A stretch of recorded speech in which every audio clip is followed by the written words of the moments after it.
안녕하세요. 김철애입니다. 오늘은 제 8장 외부 효과에 대한 어, 강의 동영상을 올려드리도록 하겠습니다. 제 8장 외부 효과란 무엇인가? 외부 효과의 정의를 살펴보고 이 외부 효과가 우리 공공경제에 있어서는 어떤 문제를 발생시키며 어떻게 해결되는가? 그리고 관련된 경제학적 용어로 죄수의 딜레마, 그리고 오염 총량제, 탄소 배출권에 대해서 살펴보도록 하겠습니다.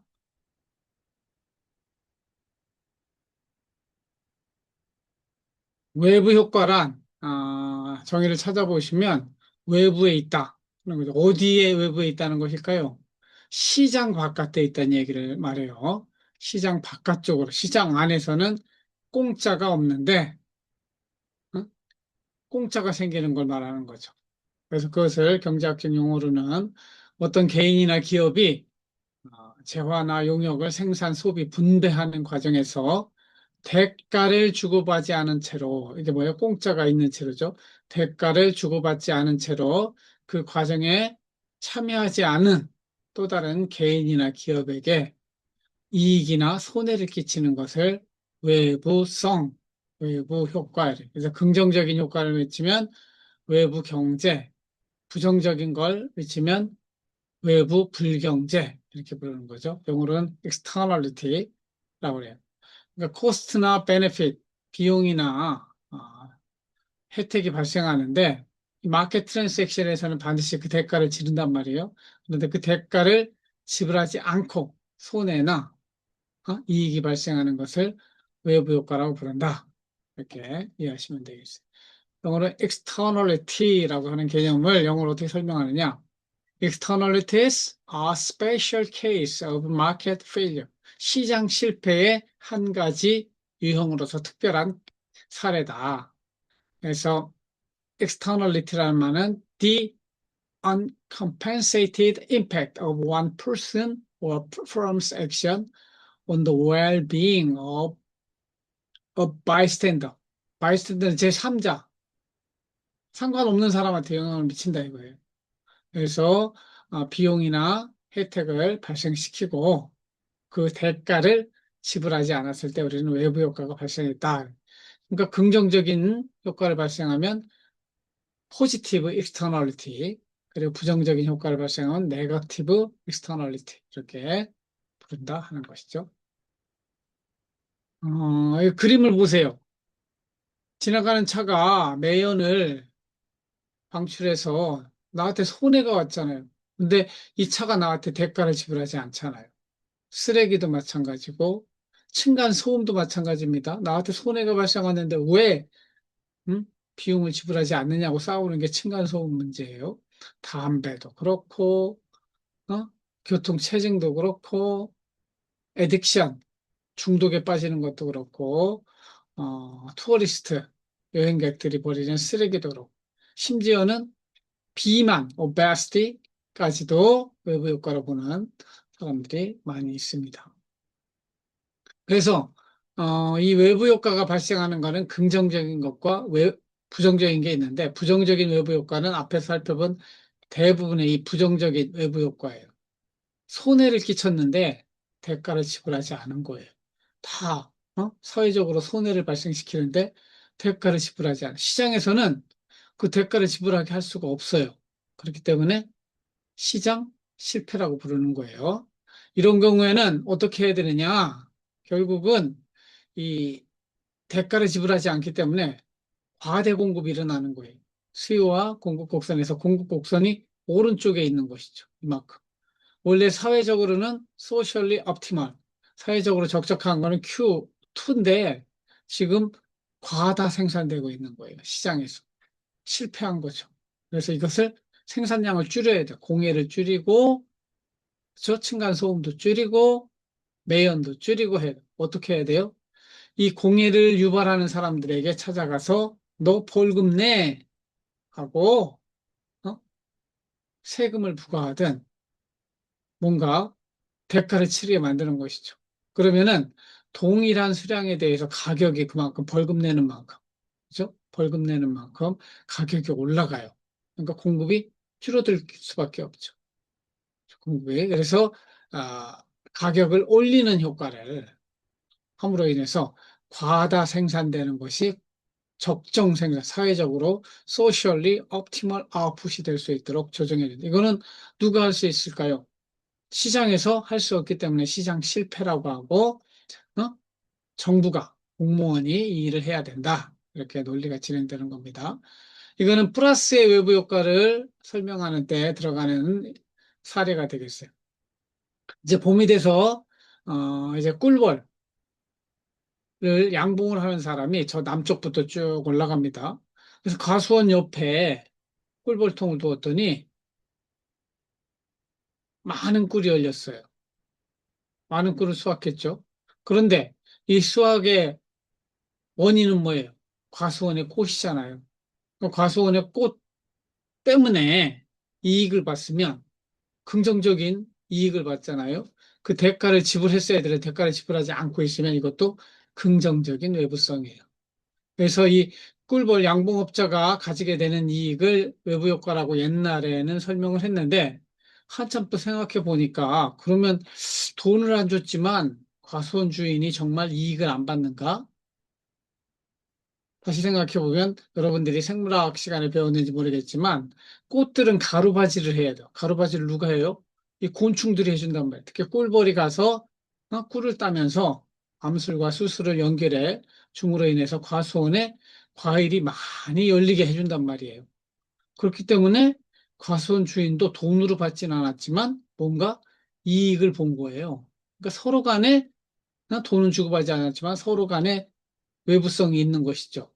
그러니까 외부성이 서로 간에 돈이 아닌 다른 것으로 서로 컴플러스가 됐기 때문에 대가를 치렀기 때문에 이거는 전형적인 플러스의 외부 효과하고는 다르다. 이런 설명으로 최근에는 하고 있습니다.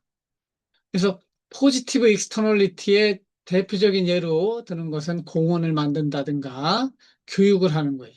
교육을 하면 개인적으로 잘 먹고 잘 살기 위해서 교육을 받죠. 하지만 교육 수준이 전반적으로 사회에 올라가면 긍정적인 외부 효과, 범죄율이 떨어져요. 범죄율 떨어지라고 교육받는 거 아니에요? 그러니까 실질적으로 교육은 사회적으로 볼 때는 소셜 옵티멀 아웃풋으로 볼 때 더 많이 필요해요. 그런데 개인이 알아서 해. 그러면은 이 시장에서는 사회적으로 필요한 것보다 과소 공급되는 문제가 발생합니다. 그래서 이 과소 공급의 문제를 해결하기 위해서는 어떻게 해야 돼요? 이, 이것도 과소 공급에 해당하는 사람들에게 보조금을 주는 거예요. 보조금. 보조금을 주면 그만큼 과소 공급되고 있는 상태가 좀 더 늘어나는 사회적으로 적정한 양으로 늘어난다. 그래서 긍정적인 외부 효과를 가져오는 교육이라든가 공원 이런 것들을 만드는 사람한테는 정부가 그냥 놔두면 시장에서는 실패하니까 과소공급의 문제를 일으키니까 어, 정부가 나서서 보조금을 줌으로 인해서 적정 생산으로 과소공급을 적정 공급으로 바꿀 수 있다 하는 게 되겠죠. 그래서 지금 맛보긴 했지만 어떻게 이 문제, 시장 실패의 문제를 해결하느냐? 기본적으로는 이 부의 외부성은 공해가 과대 생산되는 것이죠. 그 개인적으로는 뭐 그 시장에서 거래되지만 사회적으로 비용이 많이 발생해요. 이럴 때는 과다 생산의 문제를 생산량을 줄여야 돼요. 그래서 정부가 개입해서 벌금을 때리는 거죠. 벌금을 때림으로 인해서 사람들이 벌금 맞으니까 벌금 맞으면 그만큼 하면 안 되지 하고 줄이게 된다는 것이죠. 물론 그 관련된 사람들이 자발적으로 협상할 수도 있어요. 그러나 이것은 상당히 힘든 일이다. 그 다음에 정의 외부성이라는 측면, 플러스의 외부 효과를 나타내는 것은 과소 생산의 문제가 생산량을 늘려야 돼요. 시장에서 이걸 못해요. 시장 실패해요. 그러니까 정부가 개입해서 그때는 뭐라고 그랬어요? 이걸 만드는 사람한테 보조금을 주는 거죠. 보조금을 줌으로 인해서 더 많이 생산될 수 있도록. 이렇게 이때는 벌금을 부과하고 이때는 보조금을 부는 이렇게 가격을 좀 조절하는 것이죠. 이렇게 함으로써 외부성이 발생하는 것을 대가를 지불하는 쪽으로 했으니까 대가를 지불하는 거는 시장 안으로 들어오는 거죠. 그래서 externality가 뭐가 되는 거예요? internalize 된다. 이렇게 표현을 합니다. 그래서 영어에서는 internalizing an externality라고 그래요. 그러니까 인센티브 아까 벌금을 주든지 보조금을 주든지 해서 어? externality가 발생하는 것을 internalize 시장 안쪽으로 대가를 지불하도록 하는 것을 내부화 이런 표현을 전문 용어입니다. 쓴다. 구체적인 방법으로는 엑스터널티를 어떻게 다루느냐. 직접 규제, 정부가 강권력을 가지고 있잖아요. 공권력을 가지고 너 이거 하지 마. 벌금 매기는 것뿐만 아니라 하면 감옥 보내는 거죠. 이렇게 공무원이 다 알아서 경찰이 환경 규제를 하면 되는 것이죠.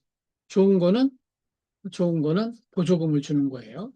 이것보다는 이제 인센티브 시스템에 의해서 이 가격으로 해결하는 게 텍스, 환경 오염을 일으키는 쪽에는 부담금, 세금을 내게 하고, 긍정적인 외부 효과를 하는 데는 보조금을 줌으로 하는 거는 인센티브 팔러스라고 이렇게 불러요. 물론 발란터리 솔루션 서로 야, 정부 없이도 우리가 이 외부성 문제는 서로 해결하자. 이렇게 할 수도 있지만 요거는 쉽지 않은 과정이다. 할 수 있는 것이고. 피구라는 사람이 외부 불경제, 환경세를 만들어낸 사람인데 이론을 이렇게 만들어냈어요. 즉, 이 환경오염이 너무 많이 생산되고 있다. 오염이, 대기오염이 나빠지고, 그러니까 어떻게 해야 돼요? 줄이려면 환경오염을 일으키는 사람한테 세금을 내게 하자. 이 이론을 피구라는 사람이 만들어가지고 축구 선수 중에도 피구가 있는데 피그비안 텍스 이렇게 피구세 이렇게 부르는 게 있습니다. 그래서 환경 오염을 일으키는 모든 공장들, 기업인들에게는 세금을 부과하는데 그걸 피구세라고 한다 하는 것이죠. 이게 국내에서는 되는데 국제적으로 우리나라의 환경 오염을 일으키는 봄에 황사 현상이 어디서 나와요? 중국의 고비 사막에서 온다고. 이게 국제적인 강제력을 가진 정부가 있으면 저 고비 사막에서 이 예? 공장을 짓고 이런 원인자에게 벌금을 내게 하면 되는데 국제적인 관계에서는 없어요. 그러니까 국제적인 상황 속에선 피고비안 텍스를 통한 환경오염 방지는 어렵다 이렇게 볼 수 있겠습니다. 외부 경제의 경우에는 아까 좋은 거죠. 교육, 공원 만드는 거, 교육하는 거 이런 것들은 어떻게 해야 돼요? 보조금을 줘요. 공급자에게. 어? 공급자에게 우리 학교도 보조금을 국가가 주는 돈을 가져가야죠. 그러니까 이렇게 높은 가격에 그거에 대해서 보조금을 받음으로 인해서 그만큼 가격이 떨어지는 거예요. 생산 원가가 떨어지게 해서 더 많은 양이 과소 공급의 문제를 적정 공급으로 바꿔주는 역할을 하는 것이 바로 보조금, subsidy다 하는 거를 영어로 설명하고 있어요. 꼭 하나하나 단어 찾아가면서 이해해 보세요. 그 다음에 우리가 기억해야 될 중요한 외부 경제, 외부성에 대해서 관련된 여러분들이 개념이 죄인의 딜레마라는 게 있어요.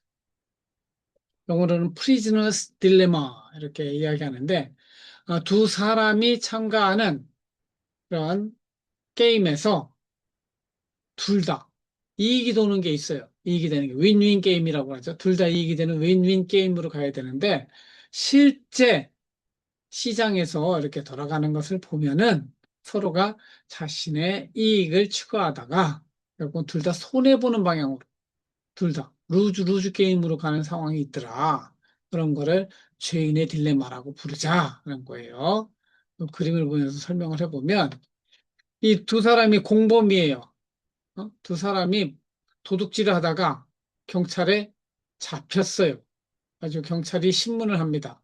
너 자백할 거야? 아니면은 끝까지 부인할 거야. 지금 증거가 좀 부족한 상태죠.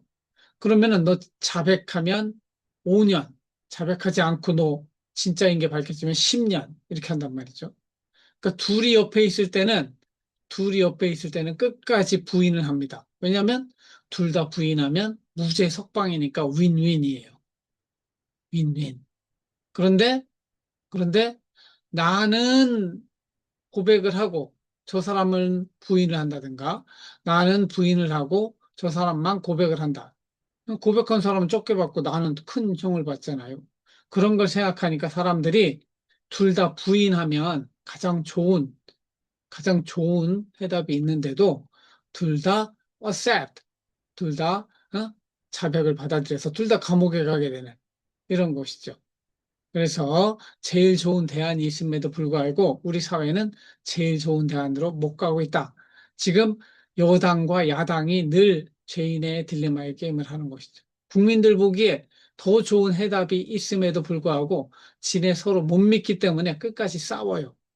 그렇기 때문에 윈윈 게임으로 가지 못하고 루즈 루즈 게임으로 가는 상황을 죄인의 딜레마 이렇게 이야기합니다. 그래서 이것이 나오는 거는 게임 이론이라는 건데 게임 티어리라고 하는 게 있습니다. 그래서 여러분들이 기회 되면 존 내시를 주제로 내시라는 경제학자를 소재로 한 영화가 Beautiful Mind라는 게 있습니다. 이 영화 보면은 존 내시가 2차 대전 때 소련과의 외교 관계를 어떻게 풀어내야 되느냐 그러면서 이제 게임 이론을 소개하고 그러는데 이 게임 이론에서 나오는 것이 요 재수의 딜레마예요. 서로가 이익을 추구하다 보면은 서로를 믿지 못하는 가운데 서로의 이익을 추구하다 보면은 더 좋은 함께 신뢰했을 때는 더 좋은 윈윈한 할 수 있는 게임이 있는데 그걸 버리고 루즈 루즈 게임으로 가게 돼 있다 이런 것이죠. 그런데 한 번 게임에서는 그렇게 루즈 루즈로 가지만 다음에 반복되는 게임 iterated가 이게 반복되는 게임이라고 생각하면은 그때는 달라지더라고요. 왜냐하면 내가 약속을 안 지키고 신뢰를 안 지켰을 때는 상대방이 어떻게 해요? 다음 게임에서 복수를 할 수 있어요.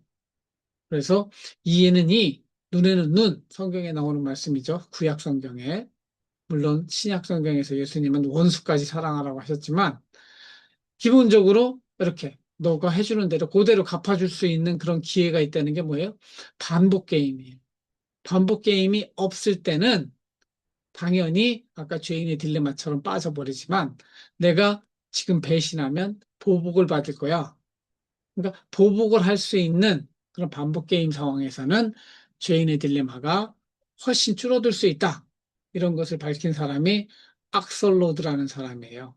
그래서 악설로드의 iterated prisoners dilemma 이런 개념도 있다. 이걸 이해해 보시고 여러분들이 관련된 것들을 AI 이런 쪽에서 잘 찾아보세요. 그리고 여러분들의 언어로 표현할 수 있고 소화할 수 있어야 돼요.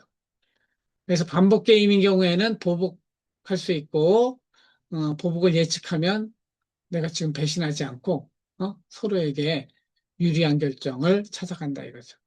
반면에 비반복 게임은 스탠드로 날 수 있기 때문에 한 번 하고 도망가는 것이죠. 비반복 게임에서는 이 합리적인 결정, 협조하는 결정이 일어나지 않는다.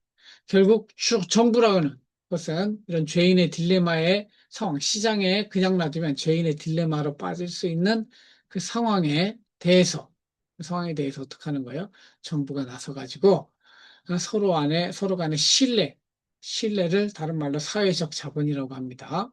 사회적 자본이 형성되게 함으로 인해서 또 반복 게임이 되게 함으로 인해서 루즈 루즈 게임으로 가는 게 아니라 윈윈 게임으로 갈 수 있도록 하는 역할을 정부가 할 수 있다. 그런 측면에서 외부 효과 문제를 치유하는 것도 결국 죄인의 딜레마를 치료하기 위한 정부의 역할 중에 하나다. 이렇게 보는 것이죠. 그 다음에 외부 효과하고 관련해서 또 살펴봐야 될 것이 오염 총량제, 탄소 배출권이라고 하는 거예요. 그냥 시장에 놔두면 엄청 오염이 많아지겠죠. 특히 수질오염 많아지고 대기오염도 심해지죠. 그래서 수질오염 쪽에 적용되는 것, 물에 적용되는 거는 오염 총량제 이렇게 보시면 되고 대기에 적용되는 것은 탄소 배출권이다. 그래서 결국 그 지역에 공해가 없을 수는 없어요. 인간이 사는 한 자동차 타고 다녀야 되잖아요. 공장이 돌아가는 한 무엇인가를 태워서 어? 돌아가야 된단 말이에요. 발전기가. 그렇기 때문에 어? 제로로 만들 수는 없고 적정량은 해야 된다 이거예요. 그 적정량을 총량으로 정하는 거죠. 그 이상은 못하게 만드는 것이죠. 한 특정 지역에서 이 금강이 흘러간다. 금강 지역에 매년 발생할 수 있는 오염 총량은 100만 톤이다. 이렇게 총량을 정해놓고 그 중에서 더 오염을 배출할 필요가 있는 사람들에게 좀 더 배출하게 하고 그렇지 않은 사람은 오염 배출 못하게 이 총량으로 관리하는 것을 오염 총량제 우리나라 수질법에 나와 있는 내용이 되겠습니다. 그래서 오염 총량제의 작동 원리는 뭐냐? 총량을 딱 정하는 거죠. 총량을 정함으로 인해서 그 이상은 오염이 발생하지 못하게 하는 것이죠. 그렇기 때문에 결국 오염 총량제로 정하게 되면 어? 결국 가격이 올라갈 수밖에 없어요. 가격이 올라갈 수밖에. 이건 오염 총량제의 원리를 설명하는 그래프다. 그리고 탄소 배출권은 대기 오염을 발생시키는 이 이산화탄소, 온실가스라고 하죠. 이 온실가스에 들어가는 게 이산화탄소, 메테인, 아산화질소, 화탄소, 그다음에 수소불화탄소, 육불화학 이런 것들이 있습니다. 이런 것들을 국제적으로 협약을 만들어서 UNFCCC라고 지구 온난화를 규제하고 방지하기 위해서 만든 국제 협약이 있어서 이 국제적으로 뭔가 국제 정부는 지금 돌아가고 있지만 국제적 협약을 통해서 야 우리 응? 국제적인 탄소 총량제라고 보시면 돼. 1년간 탄소를 배출하는 총량을 정하고 이 이상을 하지 말자. 우리 후손들에게 지구를 깨끗한 지구를 물려주려면 어? 이렇게 탄소의 배출 총량을 정해가지고 그 총량 안에서 배출을 거래할 수 있는 권리를 주고 그 권리를 서로 시장에서 어? 사고 팔게 하자는 거예요. 카본 트레이딩 스की임이라고 해요. 그래서 총량이 정해지면 지구상의 전체 어? 온실가스가 올라가는 것들은 딱 실링이 정해지는 거죠. 그리고 쓰고 싶은 사람은 그 권리를 가진 사람한테 가서 그 권리를 사가지고 하는 거죠. 그래서 매년마다 총량이 유지될 수 있도록 하는 것이죠. 그런데 문제는 이 나라예요. 제일 큰 나라 중국하고 미국이 오염 총량제에 대해서 즉 탄소 배출권에 대해서 부정적인 가입을 하지 않고 있어요. 그 협약에. 실제로 탄소를 많이 배출하는 산업을 보면은 트랜스포테이션 우리 자동차 타잖아요. 그다음에 에너지 화력 발전이 다 탄소로 하는 경우가 많습니다. 그밖에 산업단지, 응? 농사 짓는데 커머셜, 레지던시, 주택에서도 나오고. 근데 가장 많은 거는 교통과 에너지, 산업이다.